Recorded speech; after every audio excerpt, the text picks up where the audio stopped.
Hi everyone, my name's Luis Centeno and welcome to Fair Results.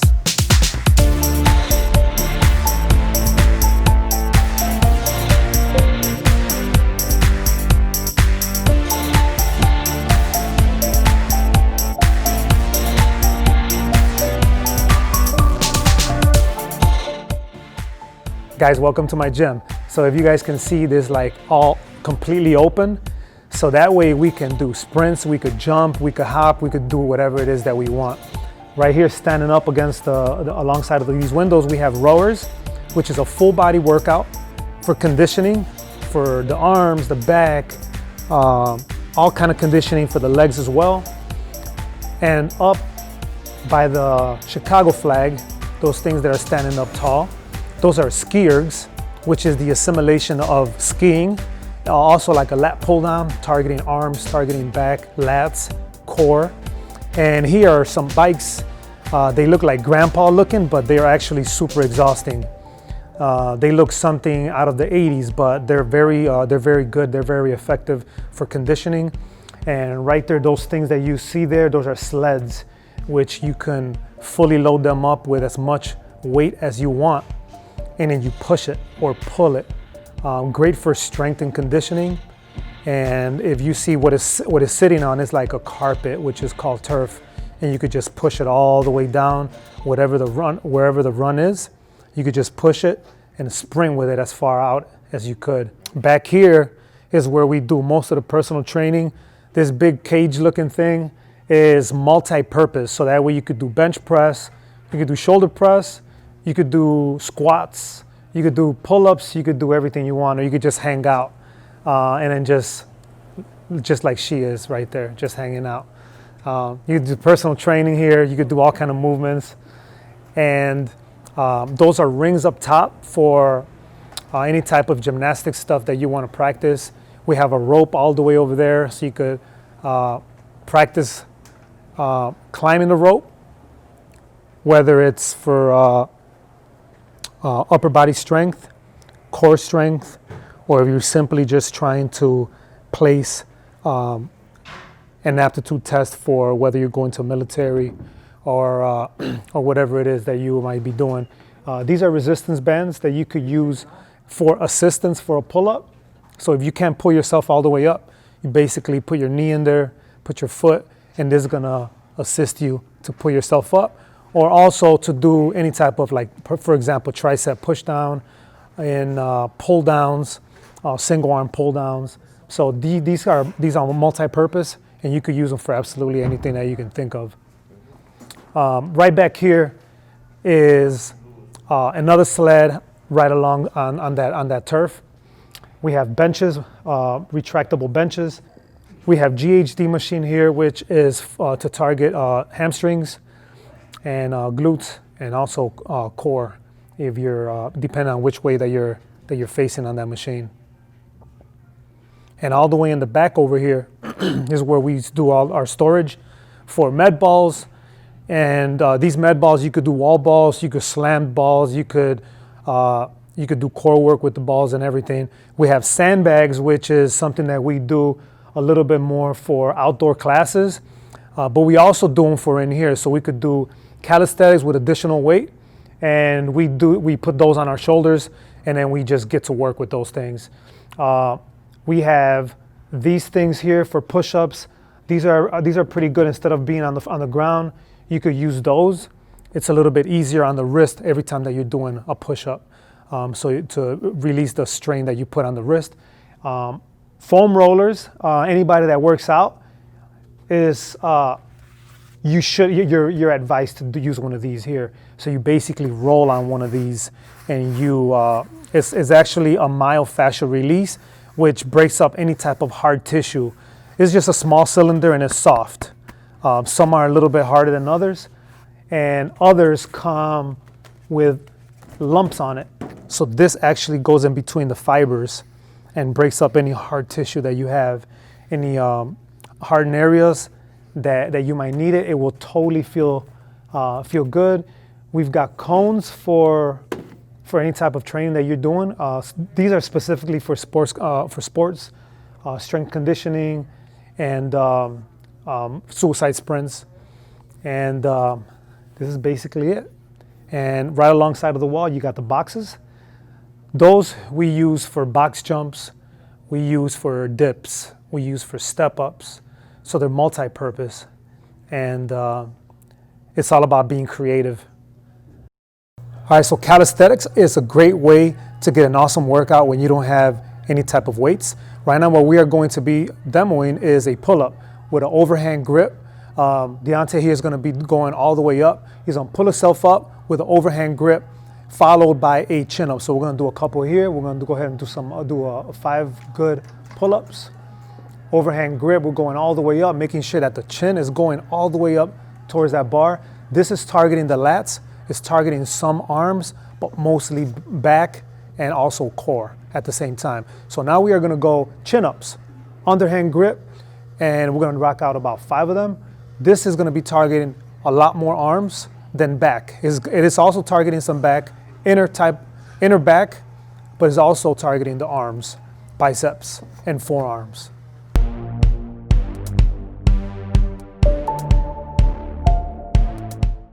All right, so now we are going to be focusing on legs.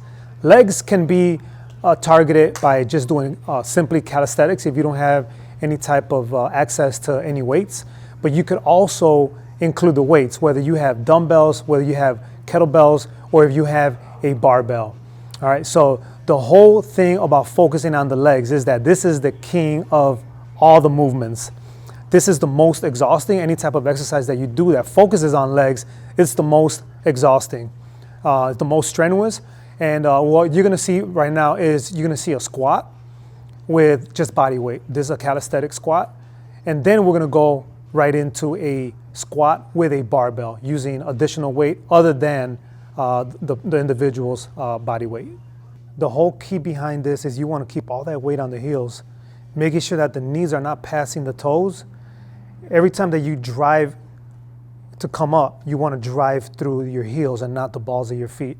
Gravity is going to want to pull you forward, especially if you're doing front squats, but that's your duty to engage your core, and you're driving straight into the ground as you come up.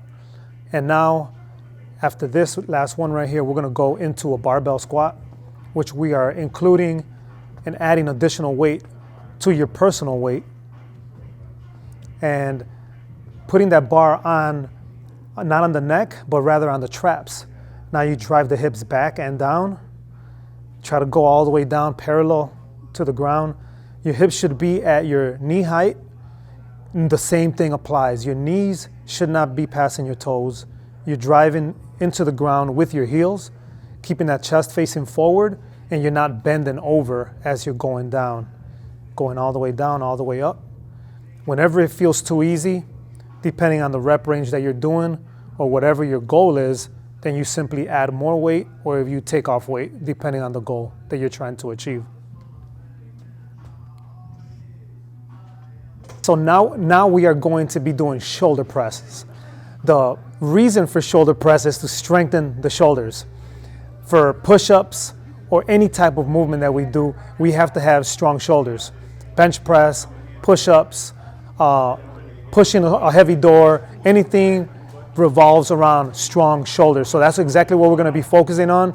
You could use dumbbells, you could use kettlebells, and you could use a barbell. Today we are going to be showing you how to do a shoulder press using a barbell. So when you're doing any type of shoulder press going overhead, you're targeting this whole area, which is your front delts, which is your side delts, and your rear delts. Mainly it's targeting your front delts and some tricep. And we are going to be doing the type of shoulder press that we're going to be doing is called a military press, because it is a person is standing up. The purpose of a military press is to invoke additional areas of the body, which is the legs, is holding you up, and you're engaging your core, which is the main key, because engaging your core and having a strong core is everything.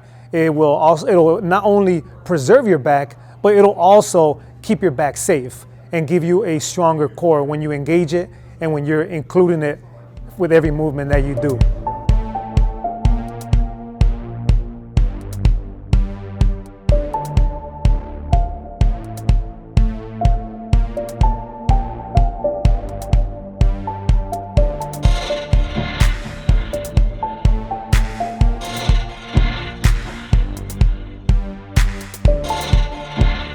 Deadlifts is the next exercise that we are going to be demoing. A deadlift is, there's different variations. There is a conventional deadlift, there is a sumo deadlift, but there is also a Romanian deadlift.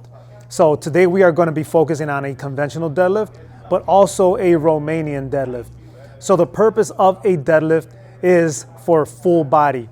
It really focuses on a posterior chain, especially the Romanian deadlift, because it's less of a bend on the knees, wherein the regular conventional deadlift it's more similar to a squat than an RDL. That is the acronym for Romanian deadlifts. So when you go all the way down, all you're doing is just hinging on the hips. You're driving the hips back, and it's going to target all glutes, core, some back, and it's going to be targeting hamstrings as well. However, anytime that you are doing deadlifts, it should not hurt your lower back. You should really engage your core, fully embrace the core, trying to bring the belly button towards the spine, so that way you're targeting on all the focused areas. But if it starts hurting, that means automatically that's a sign that you're not engaging your core enough. So you really have to focus on those movements and be very conscious of your body.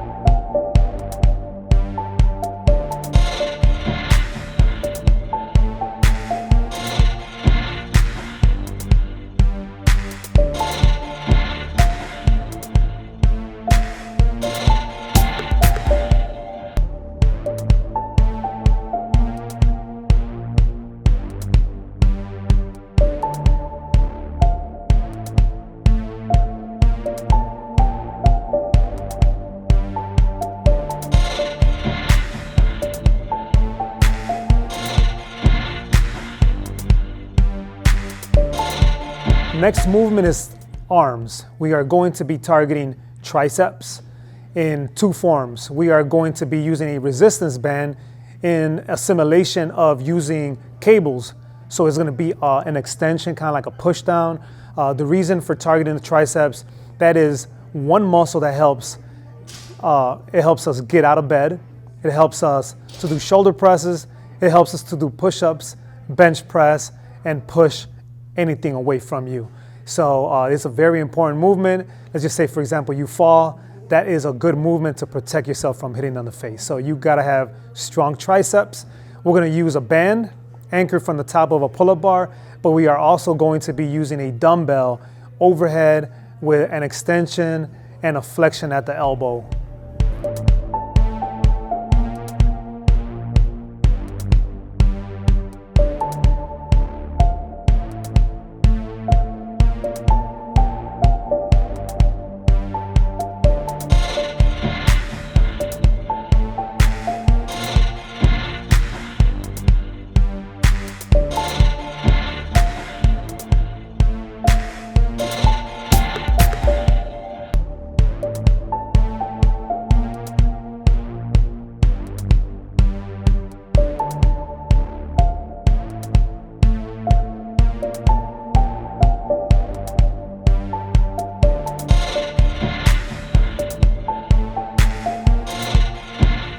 Bicep curls is going to be our next body part that we're going to focus on.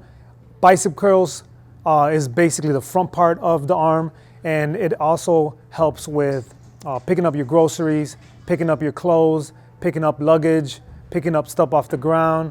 And our daily movement consists of using our arms, so we have to make sure that we have those strong. We are going to be demonstrating the movement with dumbbells. You could also use resistance bands, but you could also use a barbell or an easy curl bar, but we are going to be demonstrating with 2 dumbbells.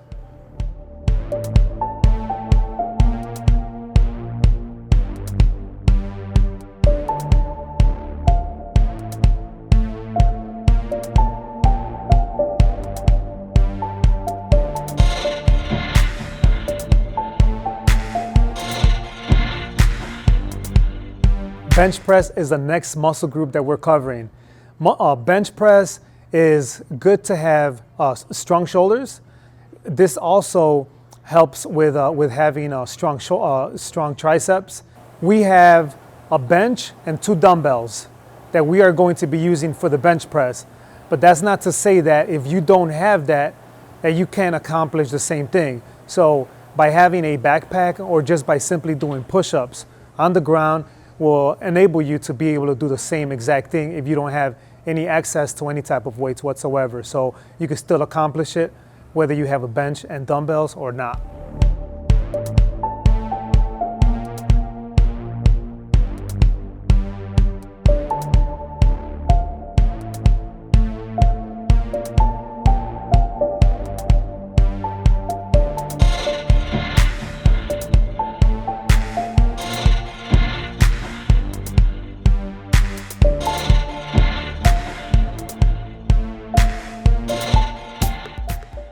Next movement is the one and only, the core, which is the muscle group that depends on everything else for it to be strong so anything else can function properly. So with a weak core, you will have a weak back.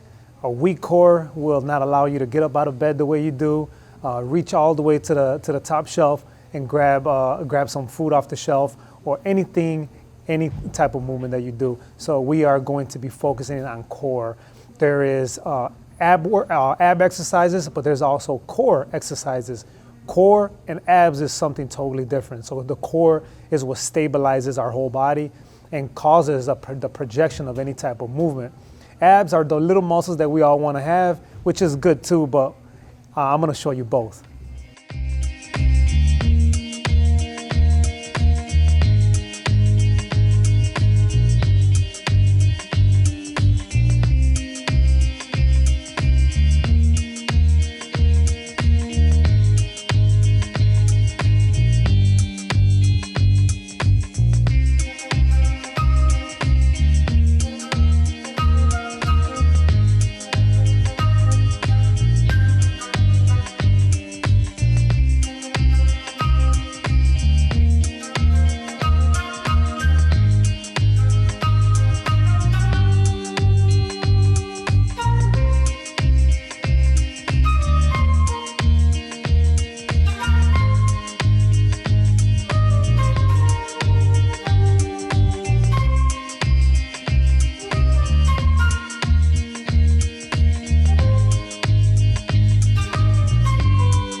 I was born and raised in Chicago's southwest side, and like every other kid in the inner city, had my own struggles as well. So I started hanging out with all my friends that I grew up with. I ended up in the detention center, juvenile detention center, and slowly escalated and playing around with the system. I learned to be able to go around getting sentences by saying that I was an addict or that I was using every time that I got caught with drugs, until that wasn't an excuse anymore for me. It ended up in the federal prison.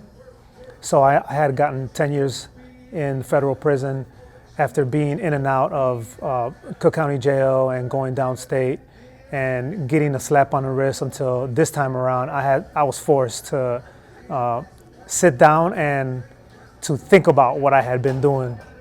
So I had never been around other people of different backgrounds or other walks of life until I was in prison.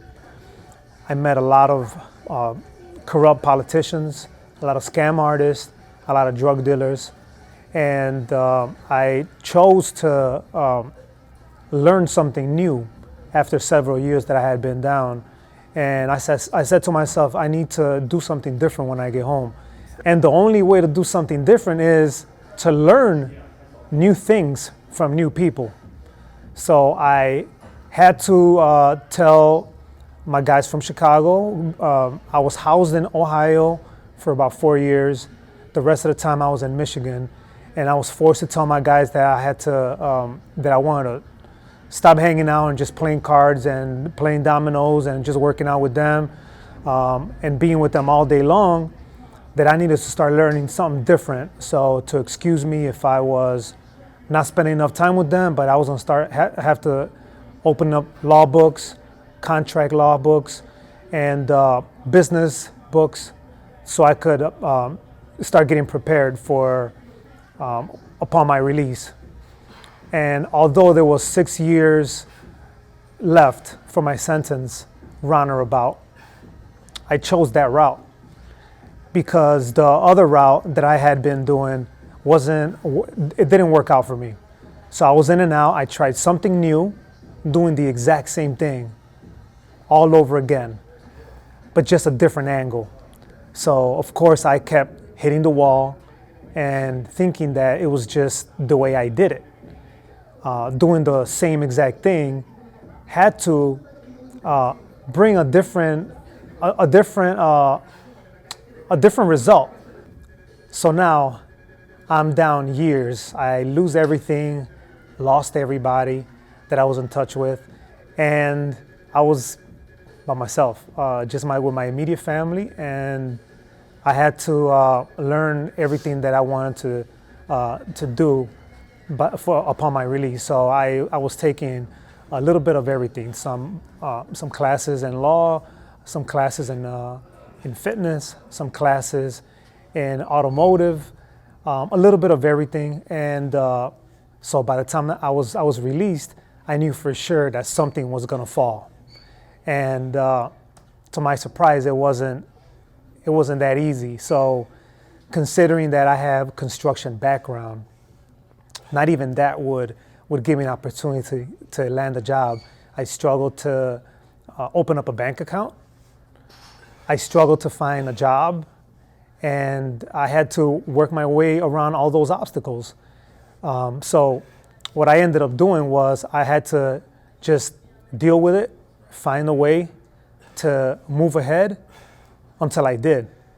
And after not being able to find a job, I finally started looking towards what kept me sane throughout my whole incarceration, which was fitness. And I started outside in the park with one person, 5 people to 20 people, until I was able to secure a shared space for other personal trainers and for me to be doing my classes when the temperatures drop outside. Today I have not only a gym, I have a community of hardworking people of all kind of walks of life. And sometimes it's hard to even imagine the things that I've gone through or try to explain to certain people what I've been through when this is the only way that they imagine me. So a quick sum of everything that I just said is that anything is possible. It doesn't matter where or with who you've hung out, or what mistakes you've done in life, or where you found yourself in the jam in life. There's always a comeback. As long as you are willing to put everything aside, including bad examples in your life, you have to take that into account. And you're gonna have to make a decision what kind of life that you wanna live. If you wanna live the same life that we all know gets us in trouble and possibly dead, or we're gonna live a fruitful life, surround ourselves with positive individuals, because the more we hang out with people like that, the more likely that we are going to end up like that.